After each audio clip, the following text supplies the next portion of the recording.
What's up? My name is Ash. This is my channel Catastrophe, and I'm going to talk about why your images should smell. Yeah, they should smell.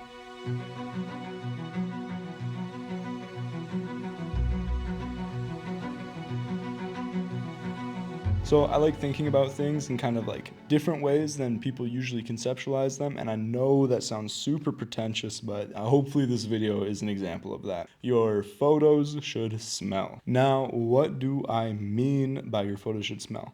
I mean that if any sort of art is perceived by a sensory apparatus, okay? So sight, hearing, feeling, smelling, whatever. So, like if you take perfume and perfume crafting or scent crafting, that's an art, sure. You're putting your human intellect and cognition into building an experience. That's basically what I'd say art is in some way. It's an expression of something through a sensory medium.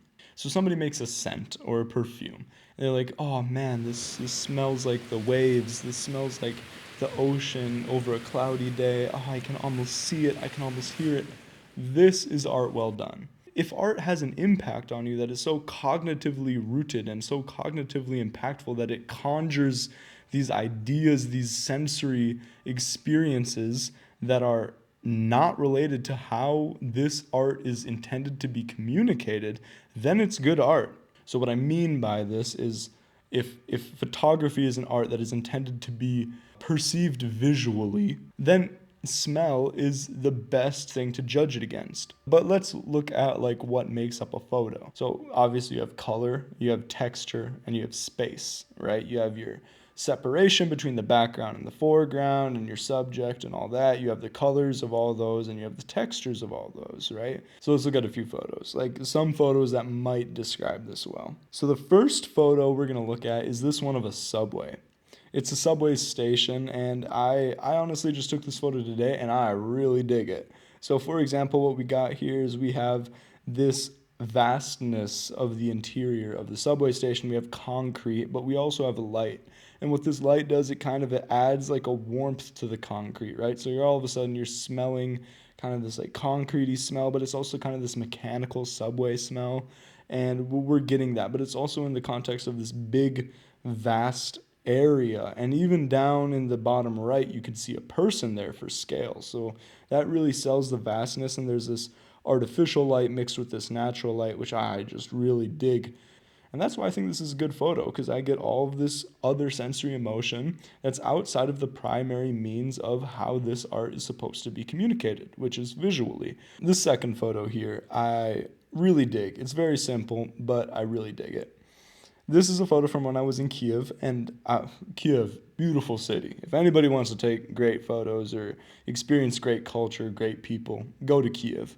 This photo I really enjoy. It's the stillness of the flag against the really big open sky, but with this sweeping structure that kind of takes over, those lines of the thirds. But yeah, it's a big photo, and I think that this photo kind of encapsulates this big grandiose feeling that I'm trying to describe, and I really like it, and I think that it's good. And right, yeah, smell it. Now, this third photo isn't my favorite photo, but it kind of does encapsulate what I'm talking about. It's a photo I shot it on some film stock. I think it was Kodak Gold. And this photo takes place in Nuremberg. And it's a really beautiful city, and it's in winter, and we were at the castle, so I took a picture looking out upon the city. And now, something about this photo kind of also encapsulates that. It's winter, it's cold yet warm with the sunlight. You get the vastness, obviously, the expanse of the city. And then you get the contrast of the church, the expanse, and the kind of factory element in the background. I don't know exactly what that is, but you kind of get the expanse of this photo, and it has this feeling to it. You know what I mean? And I really enjoy that. I think it's great. And this is kind of a good representation of what I mean when I talk about smelling a photo, you know? Yeah, I think it communicates something. And at the end of the day, art is an expression, which is a form of communication. It's an outward communication. And this is doing something to express or communicate the environment. And this is also an important point that I just now notice is that these are all very environmental pictures. There are for sure maybe subjects within them. Maybe for this one it's the church or the city or the snow or whatever. And in the prior ones what it may be. But maybe this is a testament to environmental photography.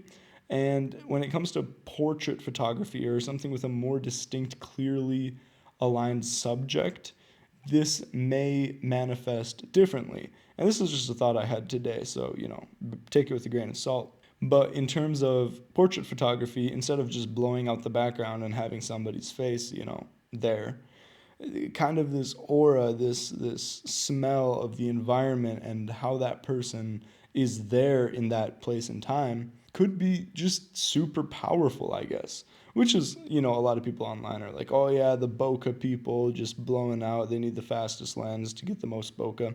That's quite overdone. I'm not here for that. But this might be a testament to what an environment truly feels like and what it can add to a photo. Anyways, it's something that came to mind today as I was taking photos and looking at my old ones. If you can kind of portray something and make an impact on a sense that is not the primary aspect of your medium, for example, photography, visually, smell. If you can smell a photo, it must be a good photo because it's communicating something, right? And if photography is an art form and an art form is an expression and an expression is a outwards oriented communication of something that's inside or from a perspective, then a good photo you can smell. And I hope you could smell these photos. Yeah. And if you like the photography videos that are not just telling you to buy camera stuff or telling you why the newest camera is the coolest or the newest lens is the coolest, all that garbage, then like, follow, do all that stuff. It's a YouTube channel. You know what to do with YouTube channels. So I do appreciate it. Channel is kind of a personal portrayal of a lot of stuff that I do. So if you like it, you like it. If you don't, you don't. See you later.